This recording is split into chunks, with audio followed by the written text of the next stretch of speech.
أعوذ بالله من الشيطان الرجيم. بسم الله الرحمن الرحيم. يا أيها الذين آمنوا ادخلوا في السلم كافة ولا تتبعوا خطوات الشيطان إنه لكم عدو مبين فإن زللتم من بعد ما جاءتكم البينات فاعلموا أن الله عزيز حكيم. هل ينظرون إلا أن يأتيهم الله في ظلل من الغمام والملائكة وقضي الأمر وإلى الله ترجع الأمور. اے ایمان والو، اسلام میں پورے کے پورے داخل ہو جاؤ اور شیطان کے نقش قدم پر نہ چلو۔ یقین جانو وہ تمہارا کھلا دشمن ہے۔ پھر جو روشن دلائل تمہارے پاس آ چکے ہیں، اگر تم ان کے بعد بھی سیدھے راستے سے پھسل گئے تو یاد رکھو کہ اللہ اقتدار میں بھی کامل ہے، حکمت میں بھی کامل۔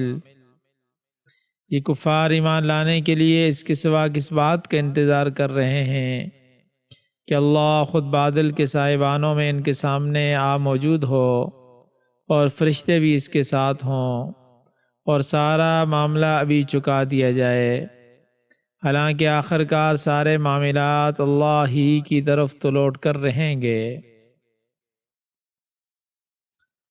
اس سے اوپر والی جو آیت تھی اس میں مخلص جو لوگ تھے ان کی تعریف کی گئی تھی۔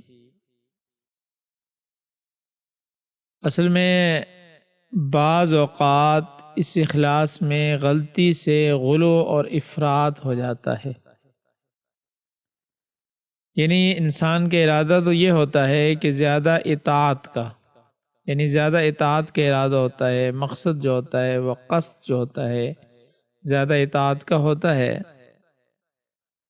لیکن وہ اطاعت شریعت کی اور سنت کی حد سے متجاوز ہو جاتی ہے، اسی کو بدعت کہتے ہیں۔ مثلا حضرت عبداللہ ابن سلام رضی اللہ تعالیٰ عنہ وغیرہ جو پہلے علماء یہود سے تھے، اور اس مذہب میں ہفتہ کا روزہ کا دن جو تھا وہ بڑا معظم، بڑا احترام والا تھا، اور اونٹ کا گوشت حرام تھا۔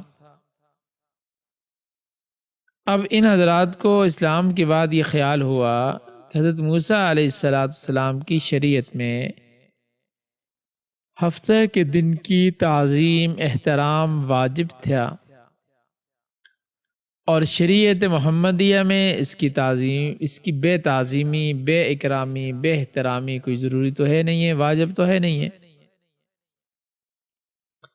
اسی طرح حضرت موسیٰ علیہ السلام کی شریعت میں اونٹ کا گوشت کھانا حرام تھا، اور شریعت محمدیہ میں اس کا کھانا کوئی فرض تو ہے نہیں ہے۔ لہٰذا اگر ہم بدستور ہفتہ کی تعظیم کرتے رہیں اور اونٹ کا گوشت باوجود حلال سمجھنے کے صرف عملاً ترک کر دیں، عملاً نہ کھائیں،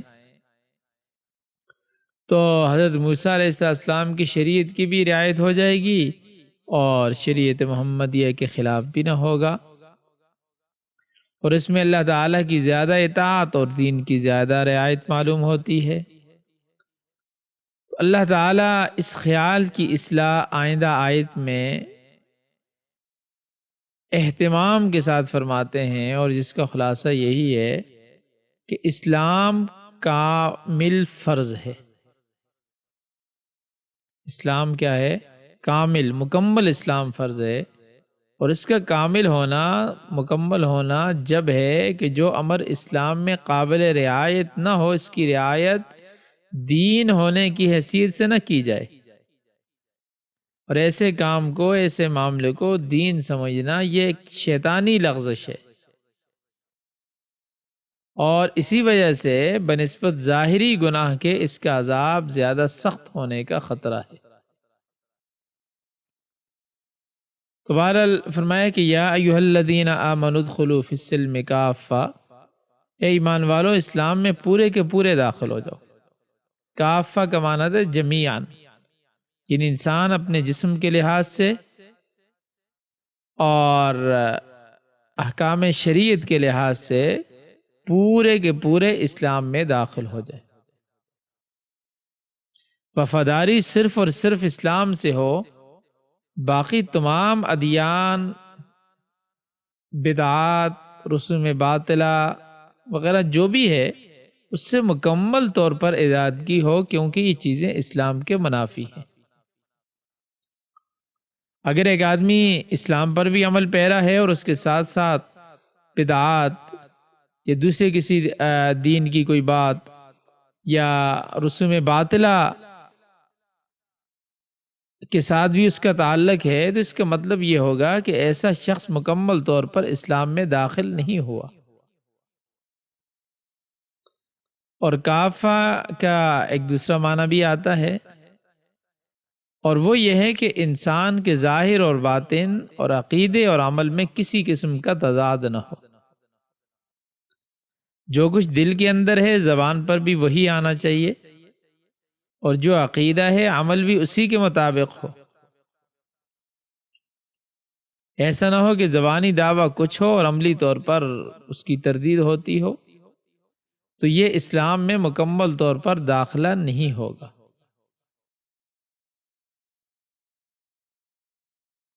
اگر عقیدہ توحید کا ہے اور عمل جو ہے وہ شرکیہ ہے، دعویٰ تو جو ہے وہ اتباع سنت کا ہے، دعویٰ اتباع سنت کا ہے، لیکن عمل جو ہے وہ رسوم باطلہ اور بدعات کا ہے، تو یہ مکمل اسلام میں داخلہ نہیں ہے۔ تو گویا کہ یہ فرمایا کہ اسلام میں اس طرح داخل ہو جاؤ کہ تمہارا کوئی عمل اسلام کے احکام کے خلاف نہ ہو۔ اپنی عقل یا دوسرے کے کہنے سے دین میں کوئی چیز داخل نہ کرو کہ یہ بدعت ہے، مگر لوگ اسے اسلام کے نام پر ثواب سمجھتے ہیں، کیونکہ بدعت نام ہی اس عمل کا ہے جسے اچھا سمجھ کر دین میں اپنی طرف سے شامل کر لیا جائے، حالانکہ دین کا اس سے کوئی تعلق نہ ہو۔ حضرت شیخ الہند رحمۃ اللہ علیہ فرماتے ہیں کہ اس کی مثال ایسی ہے جیسے نماز اور روزہ افضل ترین عبادات میں سے ہیں، لیکن جب کوئی شریعت کی مقررہ نماز کے علاوہ اپنی طرف سے کوئی نماز ایجاد کرے گا تو وہ بدعت ہوگی۔ لیکن نماز پڑھنا بڑی افضل عبادت ہے۔ مثلا عید کے روز عیدگاہ میں نوافل ادا کرنا اگرچہ نماز ہے، یہ اکثر لوگ کہتے ہیں نا ہم کون سے گناہ کا کام کر رہے ہیں، تو دیکھیں نماز ہے، مگر عیدگاہ میں جا کر کوئی نماز پڑھے گا تو اسے بدعت کہیں گے، کیونکہ دین میں اس کی اصل نہیں ہے۔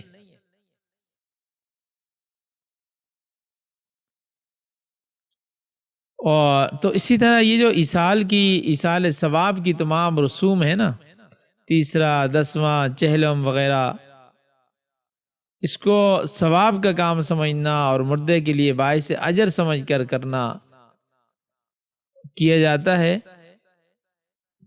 مگر شریعت میں اس کی کوئی اصل نہیں ہے۔ تو بہرحال یہاں پر یہی بات بیان فرمائی کہ اخلاص کے ساتھ ایمان لاؤ اور بدعات سے بچتے رہو اور اسلام میں پورے کے پورے داخل ہو جاؤ۔ تو کیا واقعی میں ایسے لوگ بھی ہیں جو مکمل طور پر اسلام میں داخل نہیں ہوتے؟ اس کی مثال میں نے، یعنی یہ ضروری نہیں ہے کہ یہ کام جان بوجھ کر کیے جائیں، بعض دفعہ ناسمجھی میں انسان جو میں نے شروع میں بات کی تھی ربط بیان کرتے ہوئے کہ دیکھیں حضرت عبداللہ ابن السلام رضی اللہ تعالی عنہ وغیرہ، وہ کوئی ایسا نہیں تھا کہ وہ جان بوجھ کر اسلام کے کسی حکم کو چھوڑ رہے تھے، نہیں، وہ تو اپنی طرف سے زیادہ اخلاص، زیادہ اطاعت کی کوشش تھی ان کی اطاعت کی زیادہ اطاعت کی انہوں نے کوشش کی تھی، مگر اللہ تعالیٰ نے ان کے اس خیال کی تردید فرما دی کہ اسلام کے ساتھ ساتھ کسی اور شریعت یا دین کی رعایت یہ اسلام میں مکمل داخلے کی نفی ہوگی، لہذا باقی تمام شرائع اور ادیان کو چھوڑ کر اسلام میں پورے کے پورے داخل ہو جاؤ۔ ادخلوا فی السلم کافہ، یہ ایک جامع آیت ہے۔ اسلام میں مکمل داخلہ صرف ظاہری اعمال تک ہی موقف نہیں ہے، بلکہ باطنی طور پر بھی اسلام کے احکام پر پورا پورا یقین ہونا چاہیے۔ ظاہراً تمام اعضاء مثلا ہاتھ، پاؤں، کان، آنکھ احکام اسلام پر کاربند ہوں، جس طرح بعض روایات میں آتا ہے کہ روزہ صرف بھوک اور پیاس برداشت کرنے کا نام نہیں، بلکہ آنکھ، کان، زبان اور دیگر تمام اعضاء و جوارح کا روزہ ہونا چاہیے۔ اسی طرح دل میں بھی پورا ایمان اور یقین ہو کہ ان احکام کو پورے خلوص نیت کے ساتھ انجام دینا ہے۔ اگر ایسی کیفیت پیدا ہو جائے تو سمجھ لیجئے کہ آپ نے کافہ کا مفہوم پا لیا ہے اور اس پر عمل ہو گیا۔ اور اگر ایسا نہیں ہے، ظاہر و باطن میں تضاد پایا جاتا ہے، کچھ حصہ اسلام کے لے لیا اور کچھ بدعات کو بھی اپنا لے لیا، یا کوئی عبادت اسلام سے لے لی اور کچھ چیزیں کسی اور شریعت یا مقامی رسم رواج سے حاصل کر لی، تو اسلام میں مکمل داخلہ تصور نہیں ہوگا، مکمل داخلہ نہیں ہوگا۔ مکمل داخلہ تو تبھی ہوگا جب پورا اسلام کا ہر اعتبار سے اسلام پر عمل کیا جائے۔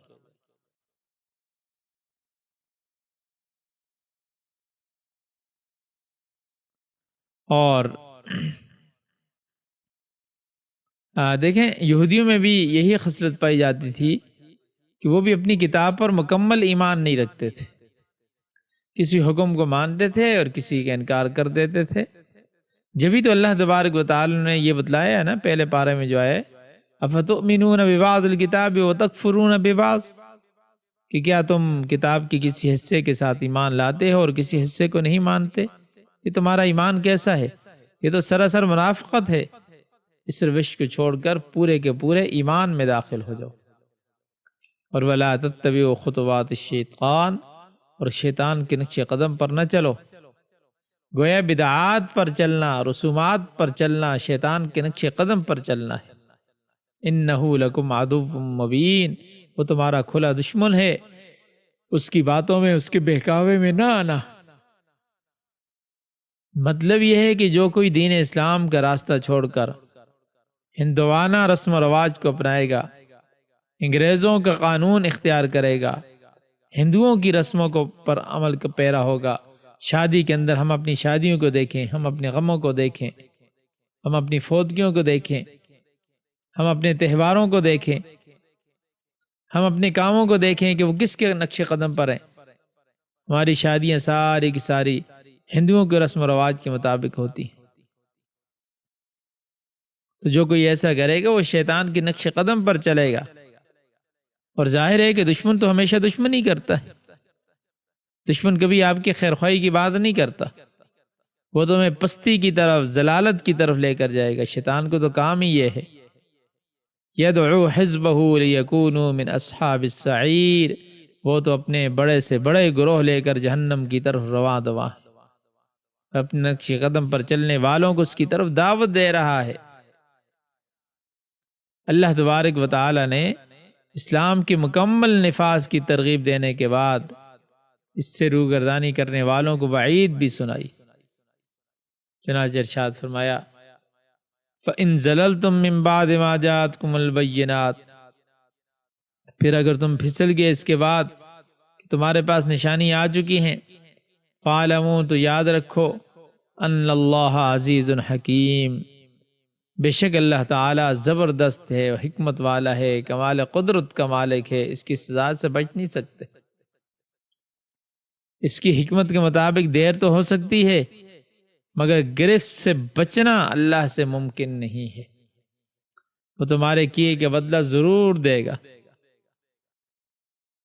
اس جگہ اللہ نے ارشاد فرمایا نا قد تبین الرشد من الغی، نیکی اور بدی کی واضح نشانیاں، واضح نشاندہی ہو چکی ہے، اب تمہارا کوئی عذر قابل قبول نہیں ہوگا۔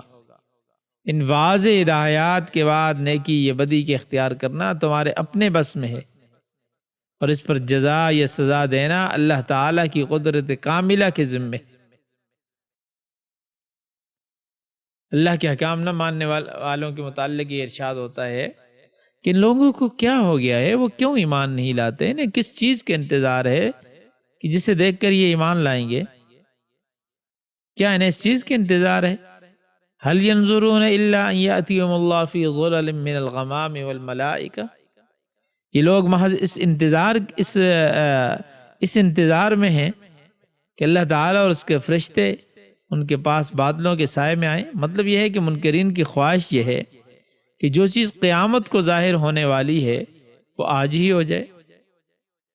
بادلوں کے سائبانوں میں نزول ہے، اللہ کا نزول جو ہے وہ قیامت کے روز ہوگا، جب اللہ تعالیٰ خود نزول فرمائیں گے، اور سائبان جو ہوں گے وہ نار، نور اور پانی کے ہوں گے۔ 70,000 حجاب اللہ تعالیٰ 70,000 حجاب میں اللہ تبارک و تعالیٰ نزول فرمائیں گے، ارد گرد فرشتے تسبیح پڑھ رہے ہوں گے۔ اس وقت عدالت قائم ہوگی، اللہ تعالیٰ ہر ایک کا فیصلہ فرمائیں گے۔ تو یہ لوگ یہ چاہتے ہیں کہ یہ سب کچھ آج ہی قائم ہو جائے، آج ہی ہو جائے، لیکن ظاہر سی بات ہے یہ قبل از وقت یہ کیسے ممکن ہے؟ اور دوسری جگہ فرمایا کہ فَبِأَيِّ حَدِيثٍ بَعْدَهُ يُؤْمِنُونَ، قرآن پاک اللہ کی آخری کتاب ہے، اس کے آ جانے کے بعد یہ اور کس کتاب کے منتظر ہیں جس پر یہ ایمان لائیں گے؟ اللہ تعالیٰ کے آخری پیغمبر خاتم النبیین تشریف لا چکے، اب ان کی رہنمائی کے لیے اور کون سا نبی آئے گا جس کا یہ لوگ انتظار کر رہے ہیں؟ اب کوئی شریعت باقی نہیں ہے کہ جس کے انتظار کیا جائے۔ وال فرمایا کہ اللہ تعالیٰ کا بادلوں کے سائبانوں میں نزول تو قیامت کے روز ہوگا، اور اس وقت کائنات کی ہر چیز درہم برہم ہو جائے گی، اور سخت اللہ کی ناراضگی کا ظہور ہوگا۔ چنانچہ اس وقت وقضی الامر، فیصلہ کر دیا جائے گا، مگر یہ بات یاد رکھو وَإِلَى اللَّهِ تُرْجَعُ الْأُمُورُ، تمام کام اللہ ہی کی طرف لوٹائے جائیں گے۔ اللہ تعالیٰ کا قانون اٹل ہے، اس کا مقرر کردہ ہر کام وقت پر ہوگا، اسی کے قانون کے مطابق انسانوں کو اس دنیا پر مہلت دی جاتی ہے، مگر آخری فیصلہ اور اللہ کا نزول قیامت کے روز ہی ہوں گے، یہ چیزیں قیامت سے پہلے نہیں ہوں گی۔ یہ ترجمہ دیکھ لیں، فرمایا یا ایھا الذین آمنوا ادخلوا فی السلم کافہ، اے ایمان والو اسلام میں پورے سے پورے داخل ہو جاؤ، ولا تتبعوا خطوات الشیطان، اور شیطان کے قدموں کی پیروی نہ کرو، انہ لکم عدو مبین، بے شک وہ تمہارا کھلا دشمن ہے۔ فَإِن زَلَلْتُم مِّن بَعْدِ مَا جَاءَتْكُمُ الْبَيِّنَاتُ فَاعْلَمُوا أَنَّ اللَّهَ عَزِيزٌ حَكِيمٌ، پھر اگر تم اس کے بعد ڈگمگا گئے جبکہ تمہارے پاس واضح حکم آ گئے تو جان لو کہ اللہ غالب حکمت والا ہے۔ هل ينظرون إلا أن يأتيهم الله في ظلل من الغمام والملائكة وقضي الأمر، کیا وہ صرف یہ انتظار کرتے ہیں کہ اللہ ان کے پاس آئے سائبانوں میں بادل کے، اور فرشتے، وقضی الامر، اور قصہ طے ہو جائے، معاملہ ختم ہو جائے، وإلی اللہ ترجع الامور، اور تمام کام اللہ کی طرف لوٹیں گے۔ صدق اللہ العظیم۔